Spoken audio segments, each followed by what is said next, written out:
teman-teman semua. Assalamualaikum warahmatullahi wabarakatuh. Ketemu lagi dengan Umi Rianti di sini. Halo teman-teman, di video kali ini ya, di siang ini saya mau sedikit berbagi tips atau rahasia buat para teman-teman, para ibu muda, ibu yang sudah berusia pun juga boleh ya. Ini yaitu beberapa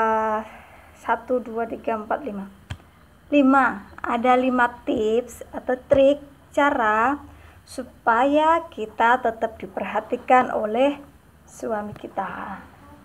Penasaran? Mau tahu gimana caranya?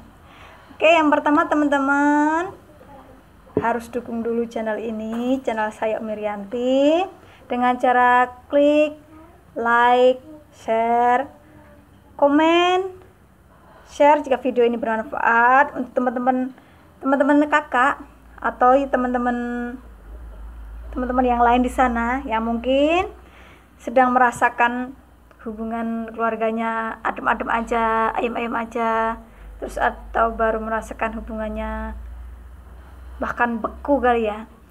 Sepertinya hubungan antara suami dan istri itu kurang bersemangat gitu ya, atau kurang harmonis. Salah satunya bisa jadi dari diri kita sendiri ya, mungkin karena kita cuek atau mungkin karena kita kita sudah melakukan menurut kita bagus tapi menurut suami kita kurang. Jadi kita harus introspeksi diri, coba kita merenung dulu, berpikir apa yang kurang dari kita. Terus kita juga harus belajar apa ya? Pasti teman-teman mikir, alah udah punya suami, udah punya anak, ngapain belajar? Enggak teman-teman, kita tetap harus belajar. Belajarnya apa? Kita bisa belajar banyak hal. Yang pertama, kita bisa belajar masak, karena agar menu-menu di rumah kita juga beragam.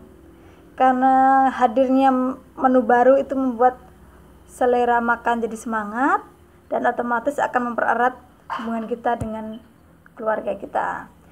Terus kita juga bisa belajar bagaimana memahami karakter suami kita dengan berbagai kondisi. Misalkan kalau dulu kan waktu kita pacaran dia mungkin belum ada tekanan ya. Kalau belum ada tekanan, belum ada tanggung jawab, belum ada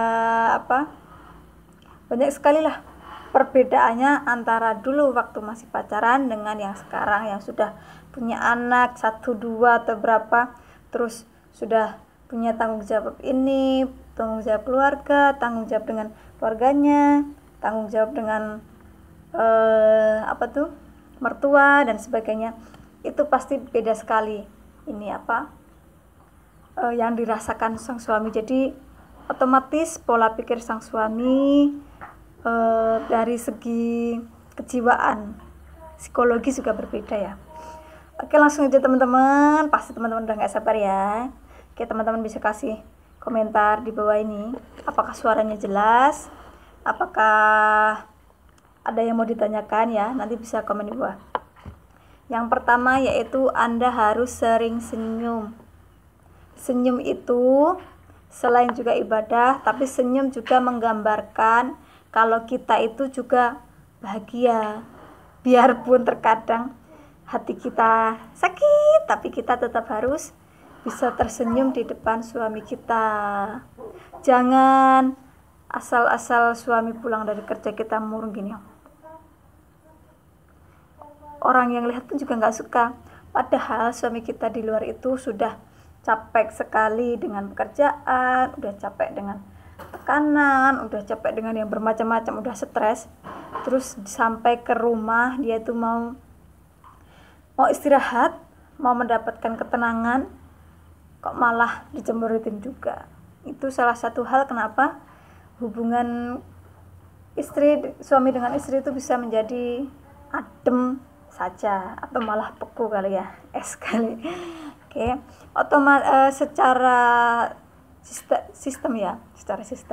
secara otak bawah sadar, laki-laki itu suka dengan yang namanya senyum.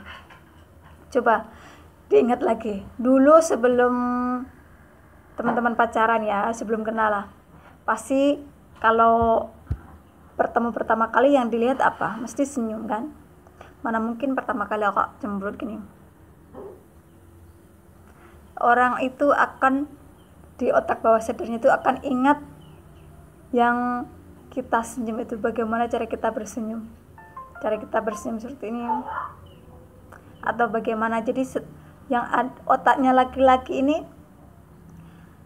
kebanyakan logika ya. Jadi dia harus mendapatkan sesuatu yang satu alasan kenapa dia memikirkan Anda. Salah satunya yaitu dengan senyum. Senyum di sini nggak perlu lama-lama dan jangan cepat-cepat seperti ini. Lihat, nampakkan giginya sedikit aja. Tapi jangan lama-lama, maksudnya di sini minimal 10 detik. Jangan itu nggak mengena, nggak masuk di otak. Tapi senyum yang agak lama sekitar 10 detik itu cukup untuk memasukkan kita di dalam otak bawah sadarnya. Jadi minimal 10 detik ya, coba hitung.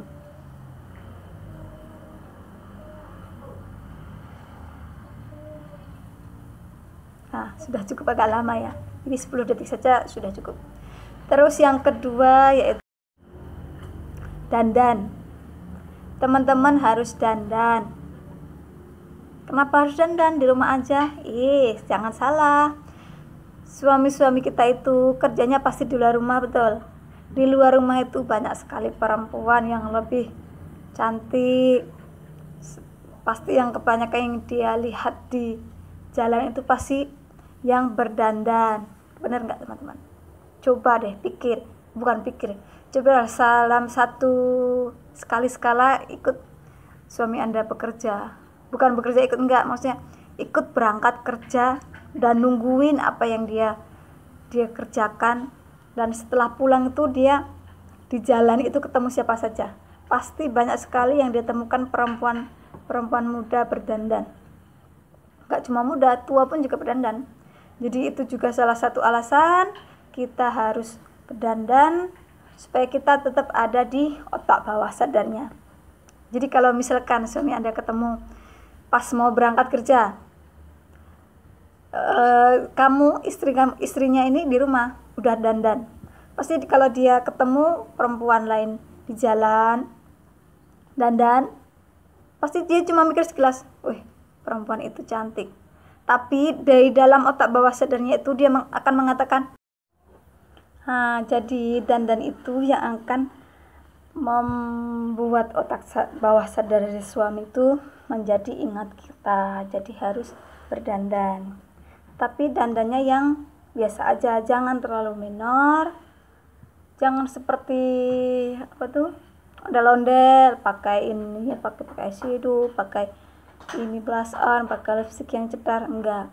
Sebenarnya suami kita itu kalau di rumah dia cuma ingin melihat wajah kita itu seger, fresh, dan enggak kelihatan capek, enggak kelihatan kumel ataupun lesu.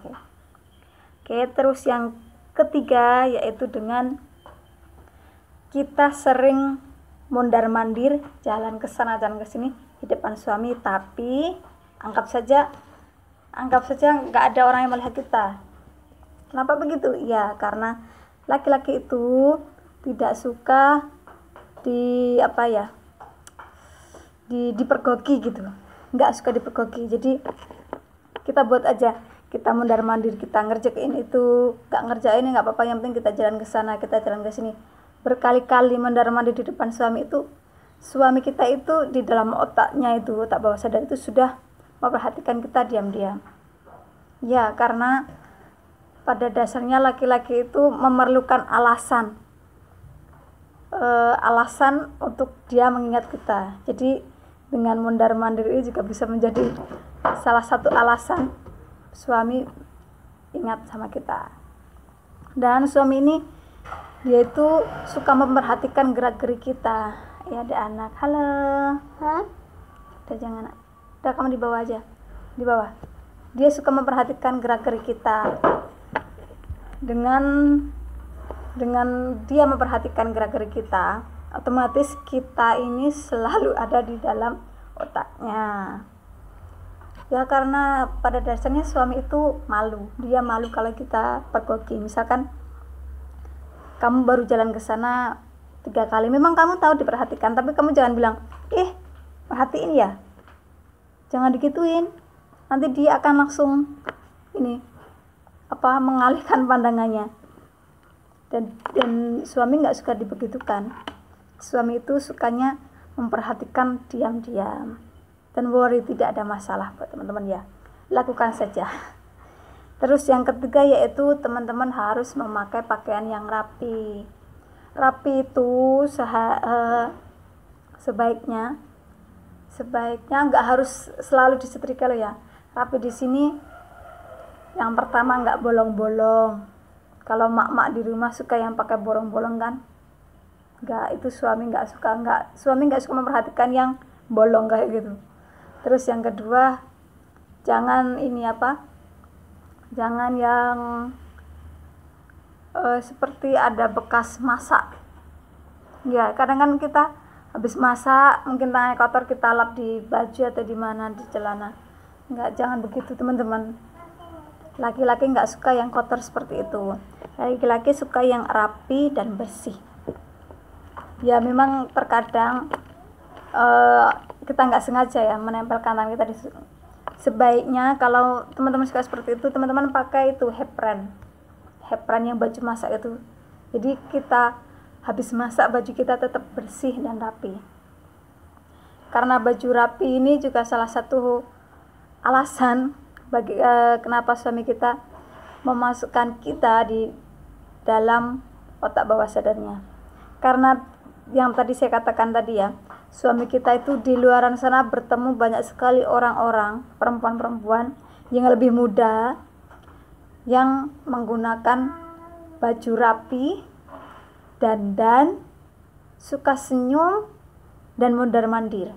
Apalagi teman kerjanya, kan sering ketemu senyum, dandan, mondar-mandir. Jadi teman-teman harus memikirkan itu ya, harus memikirkan baju yang rapi. Bukan berarti harus baru, enggak, tapi tetap rapi dan bersih, itu aja. Terus satu lagi nih yang paling penting nih, yang nomor 5 ya. Laki-laki itu suka memperhatikan foto kita. Percaya enggak? Coba teman-teman ingat, dulu itu pasti suami kita punya foto kita. Ya enggak? Ya, suami saya juga gitu, punya foto kita. Dan kita memang tidak tahu kapan suami kita itu memperhatikan foto kita, melihat kita di foto. Nah, dengan seperti itu juga sampai sekarang pun suami juga suka sekali memperhatikan foto kita. Mungkin kan sekarang, kalau untuk sekarang ini teman-teman masih malas untuk berselfie ya. Dulu waktu masih muda tuh ya suka selfie, tapi sekarang mungkin enggak. Tapi foto ini juga salah satu cara memasukkan kita di dalam otak bawah sadarnya. Jadi teman-teman bisa foto habis mandi, katakan habis mandi, habis dandan itu foto cekrek. Kalau HP-nya berbeda ya, suami habis sendiri, istri habis sendiri, kamu istri bisa kirim foto kamu itu ke suami. Jadi kan waktu dia ada pemberitaan, klunding, HP-nya bunyi, yang dilihat foto kamu. Nah, jadi foto ini salah satu pendukung penting dalam satu hubungan.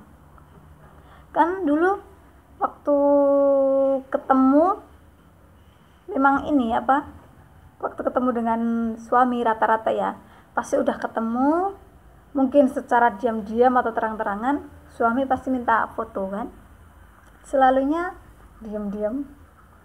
Jadi dia butuh alasan untuk memasukkan kamu di dalam otak bawah sadarnya. Jadi perbanyak foto selfie, kalau bisa setiap hari, pakai baju yang rapi, dengan senyum yang cantik, dengan dandan, dengan baju yang rapi. Oke, kalau perlu teman-teman juga bisa buat video sapaan. Halo suamiku, selamat pagi, selamat bekerja. Itu saja sepertinya sudah cukup mengingatkan. Ya, sudah cukup mengingatkan. Jadi teman-teman harus banyak belajar. Belajar nggak melulu di sekolah ya, belajar di mana-mana pun bisa. Kita bisa mengupgrade, memperbarui cara pemikiran kita, pola pikir kita, jadi akan membuat kehidupan kita, rumah tangga kita akan menjadi lebih harmonis, lebih hangat, dan kita juga tahu introspeksi diri ya. Kita tahu mungkin selama ini ada yang kurang dari kita, mungkin ada yang kurang dari suami, kita bisa saling memahami. Oke, mungkin itu saja 5 tips trik dari saya yang bisa membuat istri tetap ada di kepala suami. Nah, jadi itu aja teman-teman, 5 tips yang bisa membuat Anda tetap ada di kepala sang suami. Oke, diingat-ingat ya, kalau perlu dicatat, ditempel di meja rias teman-teman ya. Oke, sekian video dari saya. Mungkin ada kurang jelasnya dari omongan saya, mungkin ada yang kurang, ada yang salah, mungkin ada yang tersinggung dengan ucapan saya. Mohon maaf yang sebesar-besarnya. Semoga konten ini bermanfaat untuk teman-teman. Teman-teman juga bisa share, atau teman-teman mau berkonsultasi atau tanya jawab, boleh saja. Nanti akan saya masukkan nomor WA saya di kolom deskripsi ya. Teman-teman bisa bertanya di sana via WhatsApp. Insya Allah nanti akan saya jawab dengan cepat. Dan teman-teman juga bisa memberikan saran, kritik dan saran, mungkin kurang apa yang saya sampaikan tadi. Sekian dari saya. Assalamualaikum warahmatullahi wabarakatuh. Sampai jumpa di video selanjutnya.